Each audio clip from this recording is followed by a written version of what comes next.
Everyone, Master Xeon1001 here. In this video, we'll be going over the new features in HardOps 0098, and with that, let's begin. So HardOps demos are always a fine balance of finding a way to adequately discuss features and provide info to returning users while also making it interesting for new users. So probably the easiest way to get into the thick of it is to just delete this cube, Shift A, add a plane, and just start from there. So we're just going to take this plane and press Q and use 2D bevel and add about 12 segments here, maybe 16 will actually look nicer, and then press Q, and from here add some additional thickness.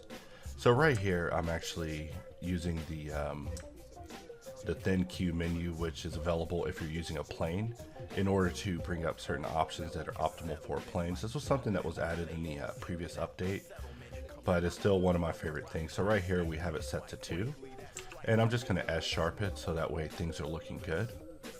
And since we're going to try to not use box cutter today, that means we're going to do things the old-fashioned way, so that's Shift A, Control numpad minus in order to do a boolean, and then we can still scale this and keep track of it dynamically. Alt Z to see through it, 2 to go to edge mode, and we'll just select this edge and bevel it. And just doing this, I can see why box cutter is so beloved. We'll select the main shape and we'll press Alt X, which will bring up the mirror gizmo. Using bisect will bring disastrous results. I've been pushing for it to be removed. However, this is an advanced option that is recommended for pro users. For everyone else, I would just recommend using modifier. It'll help you keep your sanity. So now that we have that piece in, we'll press H to hide, and just shift right click and we'll add another cube in here. And we'll press Control numpad minus with both of them selected. And we can see in the new Control tilde stack that we can click these arrows to collapse it, and we don't have modifier sorting. So this is something that we do plan to add back in the future. However, in order to get our non-destructive roots in place, we did have to deal with the modifier sorting.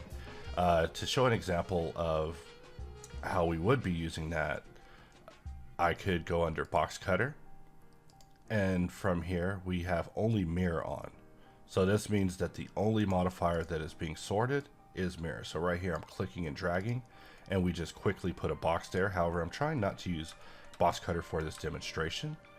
So we'll Shift A, add a cube. A lot of cubes being added. We'll see how long I'll tolerate that. And we'll just insert an edge loop and Control B to space it. Press 3, turn it to a face, extrude it upwards.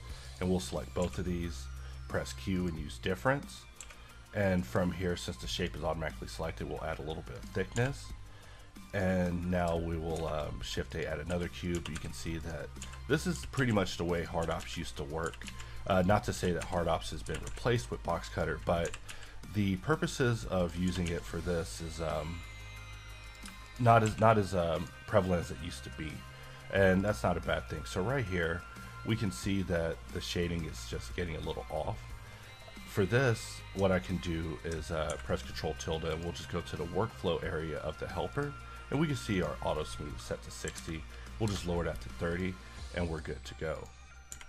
So continuing on, we could even press Alt X and even mirror this to the other side, so it just minimizes the amount of work we have to do even more. I'm going to Shift right click there to place my cursor, and we'll just scale this into place.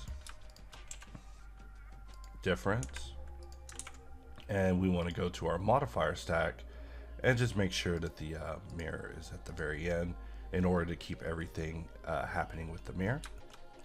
And as you can see, this is definitely a way to work. Now, another thing I also want to throw in for returning users is if we take a plane and we do a difference, it's going to look like that. It's not going to work out, and this is because of changes with Blender. But if we add thickness, it's another story. If we add a lot of thickness, then we see that things are working great. And we can actually make this function as a slice. But the system of using planes to cut is no longer going to be able to work. In fact, we may add thin Q support to just add thickness to planes so people stop trying it altogether. However, safety lock systems are things that we always end up finding glitches with later, so they have to be added with caution. So right here, just taking in a cube, and we will just mirror it to the other side for no reason. And we could even go here and turn on the Y as well and just keep going. Now the cool thing is that even though we built this very quickly, you know, we'll change this over to matte cap view and find the matte cap that looks cool. Sometimes that one looks cool, but really requires a bit of detail. The default matte cap is my favorite one. It just looks good. Using hard ops, I can even press Alt V in order to just jump it up to HQ, which will give me back my shadows. I did want to do some changes to the way HQ and LQ worked in this version, but continuing on, if you press Q and you go under operations, you see that there's now options for modifier scrolls. So if we click on that, we can actually scroll this mesh through all the modifiers that we added in order.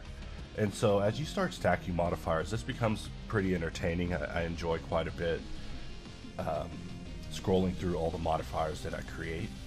Another new thing that was added to this version is the Ctrl-Shift-B bevel manager. So right here you see I have only one level of bevel present. Notice that also when I move the mouse off the window, it disappears. We'll press Ctrl-Alt-U, and under the hard ops preferences, we have options to not make these pop-ups. And what that means is that when I select this and I press Ctrl-Shift-B, it actually will stay even if the mouse is away. So some users may actually like having a border and an OK button, which actually makes this persist longer. But going over to Helper, clicking this arrow will expand all the bevel options so you can adjust it to your liking. Probably want to change the outer miter to arc.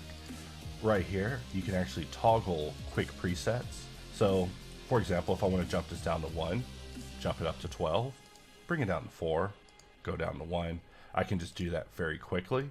Right here, I can just lower my bevel width to whatever level I'm wanting. In fact, my favorite is this button here, which will multiply the current value by 2, and this one, which will divide it by 2. So I use these quite a bit in my professional work. Right here, we can turn it off and on, which can also come in handy. And that is the Bevel Helper in a nutshell. So with that, let's jump into the next. Since the 2.79 era, we have thrown our hats into non-destructive rings, so let me show you a couple of things with that. We're going to press X and delete this cube, and we'll just insert a plane. Press Ctrl R, add a loop cut. We'll double click this side and actually just remove those verts, making it a halfling. We'll press Q, add modifier, screw. From here, I'm just going to press Y to just quickly change the axis to Y, and everything is now the way that we need it to. If we look at the Ctrl # modifier helper, look at the screw modifier, everything is the way that we want it. We want the merge vertices so it can support boolean subsequently and keep its non-destructive nature. So with that, let's go back in here, and you can see that if you click on bevel, it'll just add a bevel if there's not one present. We also have an option here for auto smooth toggle. In addition to making the text more legible in this mode, AR also improved the drawing to add a little accent just for me. So we'll apply this bevel, and we'll just apply this modifier. Everything, of course, is being kept live for the purposes of this video. Nothing's being applied until I say it is.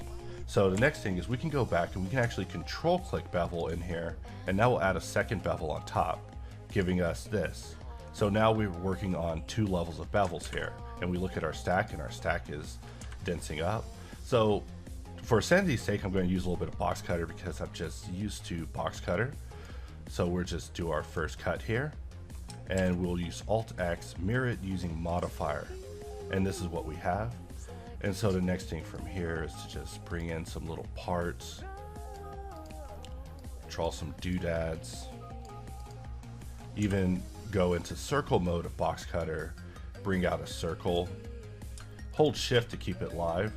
And right here I can show another new feature of hard ops, where if you press Q and you go under mesh tools, reset axis, we can press X and Z and it will reset the axis of this object to the object that was selected, making life a lot easier. So we'll just bring that out, and I also want to go ahead and S sharpen this to give it some creasing, and I could use Control 1 to add additional subdivisions just to give it a little bit of extra roundness there and no faceting. So even at this level, we can use control clicking bevel to add another level of bevel on top of this thing. So now we're 3 bevels in and things are getting serious. You can also see the shading is getting seriously messed up. So we can also go back in the Q menu under add modifier, add a weighted normal on top of it, and the shading will look fine. In fact, if we go to our helper, we can see that things are just racking up here. We probably want to make sure to mirror modifiers there.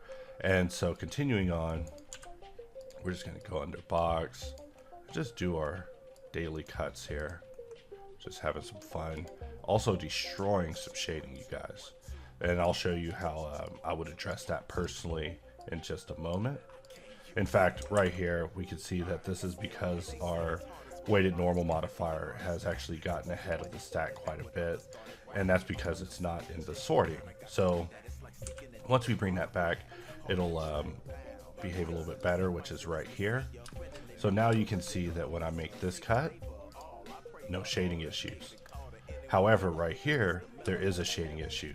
So one way I would fix it, personally, if it was me, I would just be lazy and just do a cut down the line.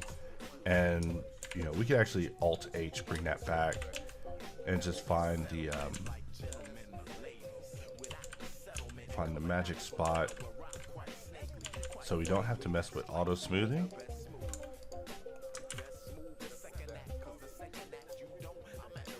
Even lowering this down to 30, not 3. And now everything's looking fine again. So the shading is something you'll find yourself fighting with throughout this process, especially working with shapes that have curvature to them.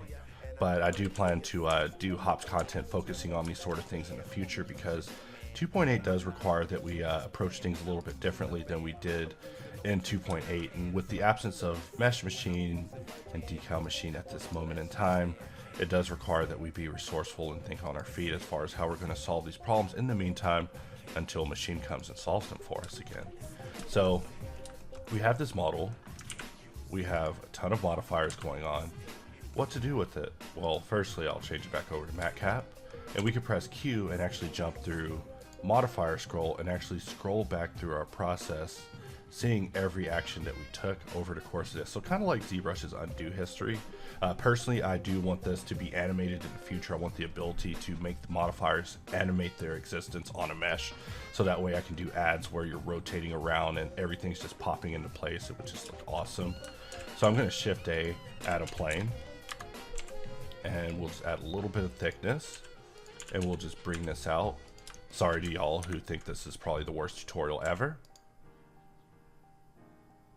Just trying to get back to it. I've been so eager to get this release out the door because you know, whenever I'm using a different version of Hops than the operatives, I'm unable to do video content until that's been resolved. Just to bring back a hit feature of box cutter, I'm going to just draw a red box here, press Z, turn it to purple, Shift to keep it.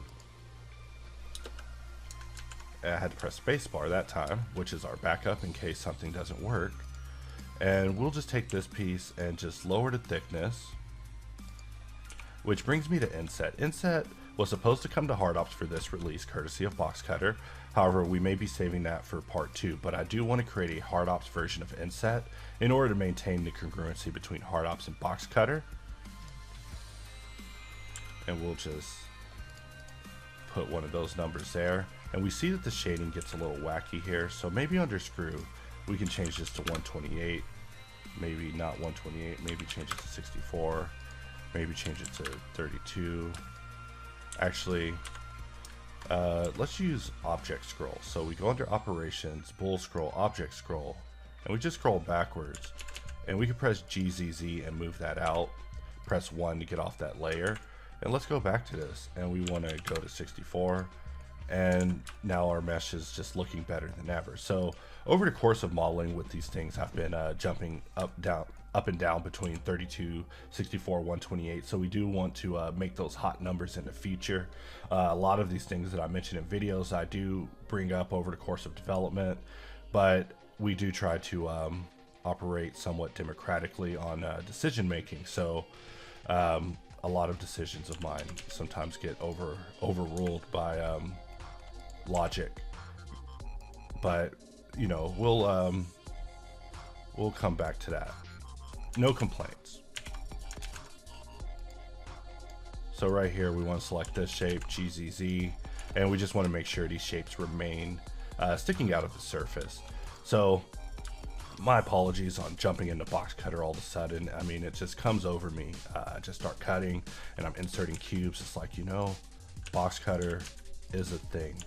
Box cutter's a thing, and I should use that thing. So and I hope you the users are using it.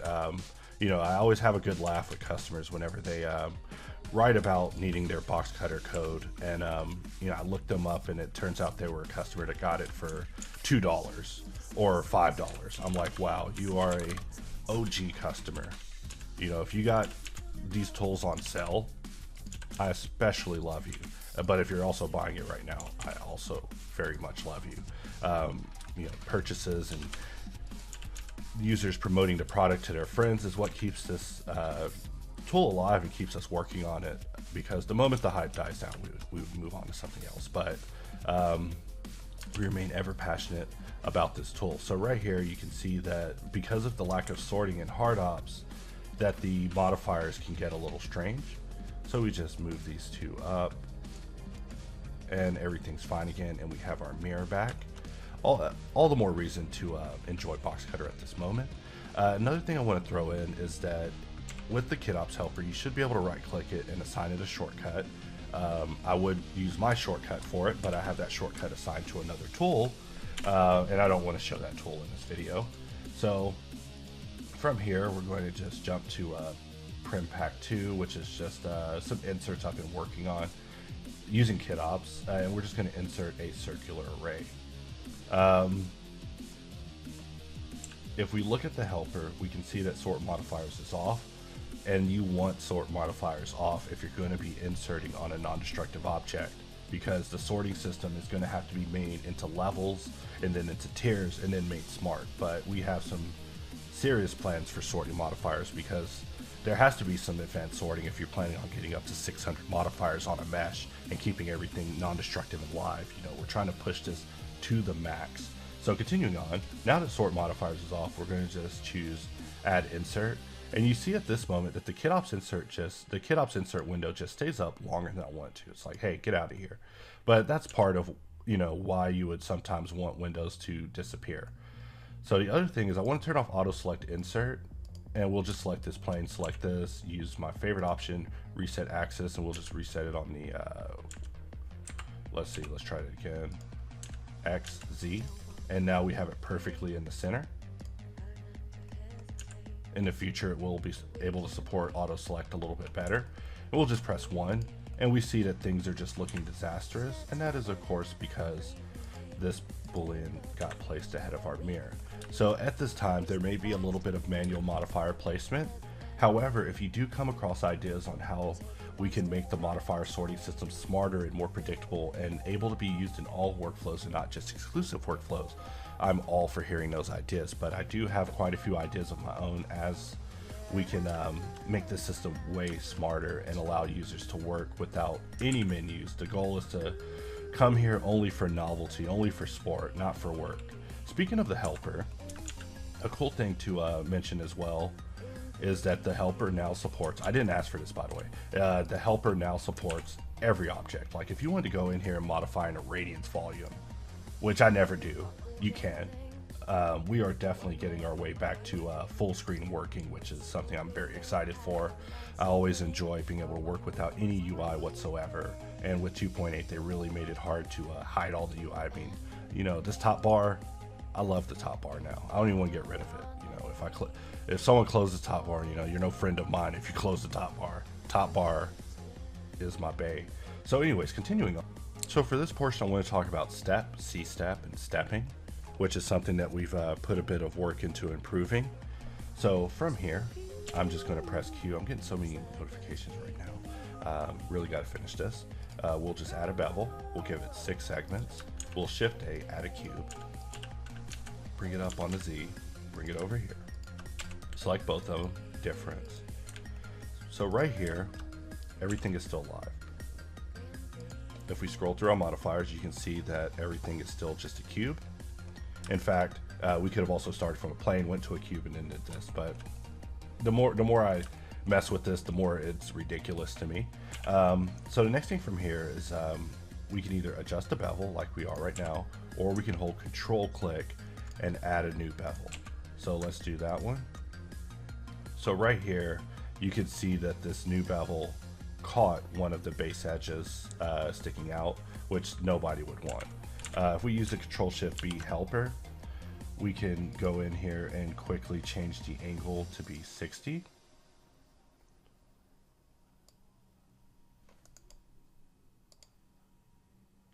Let's see, that should have updated. Let's try that again.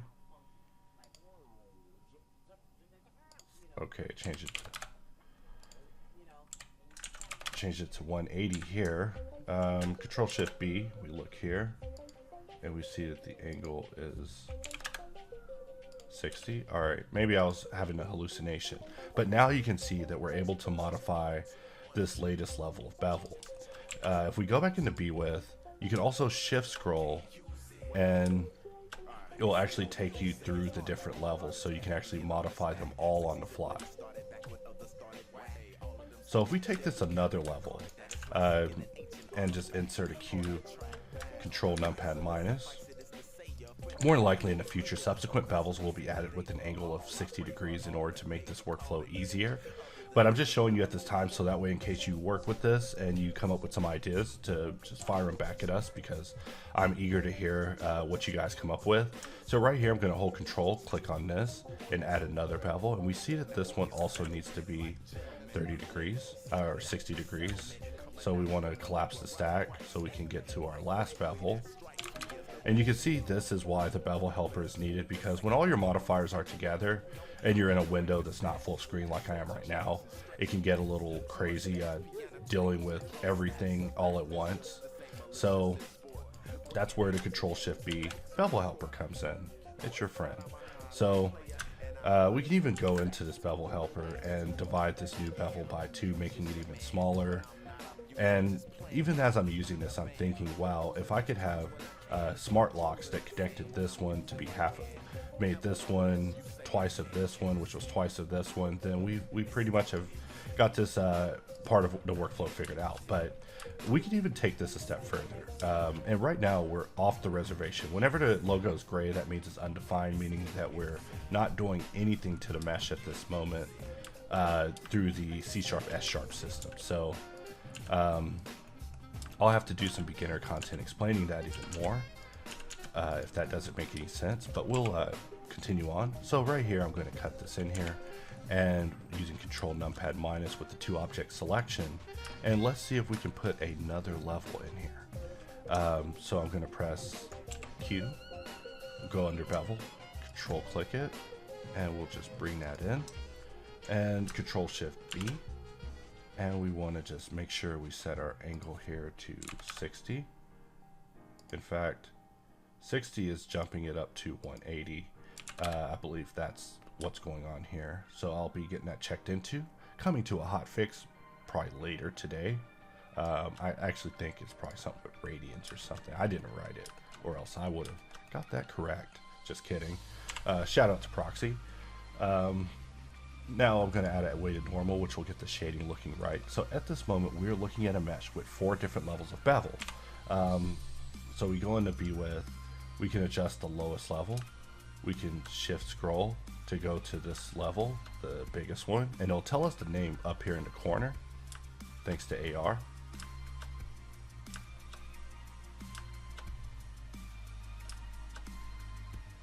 But this isn't enough. I need widgets sticking out so I can control this stuff on the fly, but that's neither here nor there. And in the future, I'm pretty sure some sort of option like this will be coming. We're hard at work thinking of the next big thing to do with hard ops, but this is basically what C-Step is now, is the ability to work on multiple levels at the same time. And in order to do this, it does require a bit of mastery over your angles. You are limited by the angle at this time.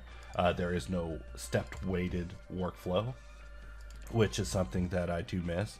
At this time, booleans are currently destroying mesh data as far as mark sharps and bevel edge weights. Bevel weighted edges. Sheesh, try saying that 10 times fast. But bevel weighted edges will get destroyed by subsequent booleans. So that actually kind of stops the workflow as we knew it in 2.79, causing us to rethink things as far as how we want to progress forward and ensure that we don't have a workflow that ends up being cornered by issues happening with the in development version of Blender 2.8. But let's continue. When 2.8 got all these grease pencil improvements, I was quite excited. I was happy to think that maybe Blender could eventually replace Sketchable, which is my favorite sketching app at this time. So with that, we did do a few improvements to improve the functionality of grease pencil with hard ops for users that are using them both. So if I'm just going in, oh god, always with the phantom strokes, just get tortured. You know, the Huey on crowd's gonna love that. But I like to come in and just draw just helmet ideas, especially while working on hard ops, which is how a lot of these ideas came about. I was just goofing off in grease pencil while waiting on other things, and it's like, hey, you know, we should make a tool that does this and does that. So let's say we just drew like a quick sketch. We could press Q and actually offset it or move it over, and there's even an F6 where you can choose how far you want it to be moved, and then you're automatically put on the layer that you just drew in order to begin drawing on it, which can be useful for times where you want to just create variations and play with different ideas to see what works. I've been having just too much fun with this, just being able to just come in here and just use copy move to create a new one. The option surface offset is for ensuring that it's able to draw on top of objects. I found that getting to the settings wasn't entirely ideal in some cases, especially if you're holding a pen and you have to reach all the way at the top of the screen. It's so far away, you know, on this Cintiq. But being able to go in and just modify this stuff on the fly and just do variants playing off of it, I just can't get enough of it. So I hope you guys are able to find some value in this and have fun with it as well. I just wanted to do something that would get more people sketching and using a grease pencil, because I think that this is going to become something huge in a matter of time, if it's not already. I mean, we have been seeing Jama pull off quite some magic with the grease pencil, so that has also inspired us to do some things as far as improving the grease pencil. For example, you can press Ctrl and bring up the helper, like I have mapped here on my remote. And with that said, I just wanted to show you guys what we got going on with helping out on the grease pencil as far as hard ops. And I hope that you guys do take up the incentive to try doing a little sketching and making some variants in hard ops, because it's so easy and fun to just rack up a full sheet of variants and play with ideas, and even jumping into sculpt mode and playing with that. However, I do look forward to the day when bracket will be available to make the brushes bigger and smaller. But there's just so much to explore inside of grease pencil for concepting and robot design that it's just not able to be ignored. So we've already talked about the Ctrl-Shift-B Bevel Helper and how that should be useful for you if you're working with multiple levels of bevels. However, I didn't talk about Smart Apply. So if we take this and we tab into edit mode, you can see that this is just a plane. In fact, if we use Q operations modifier toggle and we turn off overlays, you can see that it's not even a plane, it's an edge. So if we turn that back on, let's say you wanted to apply this and move on. Well, for one, I would move this into a collection and call it part.